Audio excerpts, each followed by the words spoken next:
वंदे मातरम। आप सबने न्यूज़ में देखा होगा, समाचार पत्रों में पढ़ा होगा। 15 तारीख को भारत और चीन बॉर्डर पर, सीमा पर, लद्दाख एरिया में गलवान घाटी पर जो घटना घटी, बड़ी ही दुखद घटना है।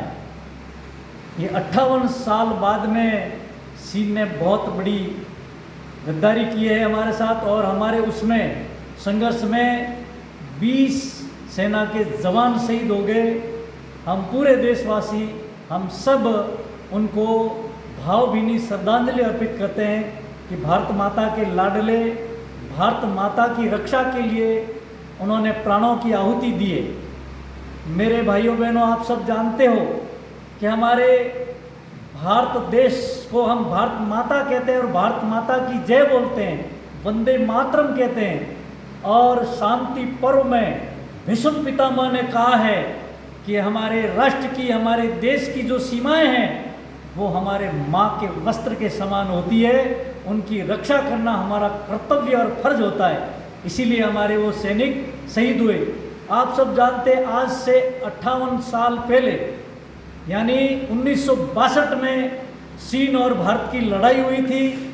उस लड़ाई में हमने 43,000 वर्ग किलोमीटर भारत की ज़मीन इस चाइना ने दबाई थी, चीन ने दबाई थी। उसमें हमारा आराध्य देव शिव जी का कैलाश पर्वत, हमारा मानसरोवर, जगत गुरु शंकराचार्य जी ने, जो आदि गुरु जगत गुरु शंकराचार्य जी हुए, उन्होंने भारत देश के अंदर सत्य सनातन हिंदू धर्म की स्थापना आगे बढ़ती रहे ये नाव, इसलिए उन्होंने 4 मठों की स्थापना की थी, 7 अखाड़ों की स्थापना की थी, 52 मडियों की स्थापना की थी।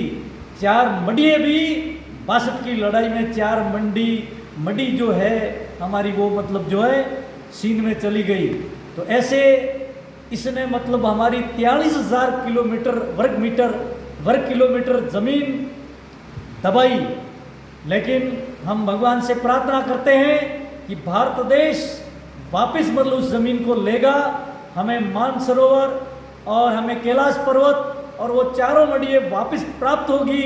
ऐसे हम शंकर भोलेनाथ शिव जी से प्रार्थना करते हैं। हमारी भारतीय तीनों सेनाएं हैं, बड़ी सक्षम हैं, रणबांकुरे, और हमारे भारत की केंद्र सरकार एकदम तैयार है। उन्होंने कहा है कि उन शहीदों का जो बलिदान है वो व्यर्थ नहीं जाएगा। अब हमें क्या करना है?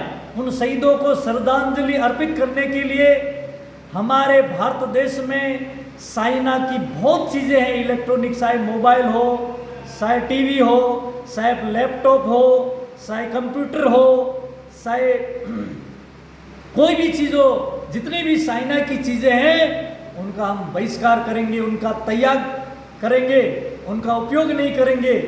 तब ही मतलब जो है हम स्वदेशी अपनाएंगे, तब ही हमारे उन शहीदों को सच्ची श्रद्धांजलि अर्पित होगी और इस चाइना की अकल ठिकाने आएगी। केंद्र सरकार, तीनों सेनाएं तो अपना काम कर ही रही है, लेकिन हमारे एक आम नागरिक का ये फर्ज होता है कि हम भी मतलब ये चाइना की जितनी चीज़ें हैं ना वो सब बंद कर दे, क्योंकि ये भारत में इतनी चीज़ें भेजता है, इलेक्ट्रॉनिक सामान हो, कई प्रकार का सामान, वो हमारे पूरे घर में, हमारे बाथरूम में, हर जगह मतलब इसका सामान है। मतलब XYZ कपड़ा हो, कुछ भी हो, जितनी भी चीन की चीज़ें मेड इन चाइना, उसका हम त्याग करेंगे और उससे मतलब हमारे शहीदों को श्रद्धांजलि होगी। भारत का अरबों करोड़ों रुपए जो चाइना में, चीन में जा रहा है और वो हमारा दुश्मन है, बार बार गद्दारी करता है। और एक बात आपको और बता दूं, वुहान में इसकी बहुत बड़ी लेबोरेटरी है, उसी लेबोरेटरी में ये कोरोना वायरस इसने तैयार किया। फिर ये कोई कहते हैं कि लीक हो गया, नहीं, ये इसने जानबूझ के छोड़ा है और आज एक कोरोना विश्व महामारी बन गया है। आप चाइना की कोई भी चीज़ खरीदोगे उसमें कोरोना का मतलब वायरस लपेटा हुआ है और उससे आप मतलब जो उससे लपेटे में आ सकते हो। इसलिए ऐसे जो कोरोना विश्व महामारी फैलाने वाला, पूरे विश्व में कितने लाखों लोग मर गए, उसका दोषी ये चीन है। तो इसीलिए हम चाइना की चीज़ों का बहिष्कार करेंगे तो क्या फायदा होगा? एक तो करोड़ों अरबों रुपए हमारे भारत देश के, हमारे देश में रहेंगे और ये कोरोना विश्व महामारी से भी हम बचेंगे, कोरोना बीमारी से भी बचेंगे। और कोरोना विश्व महामारी के लिए आप सब समझदार हैं।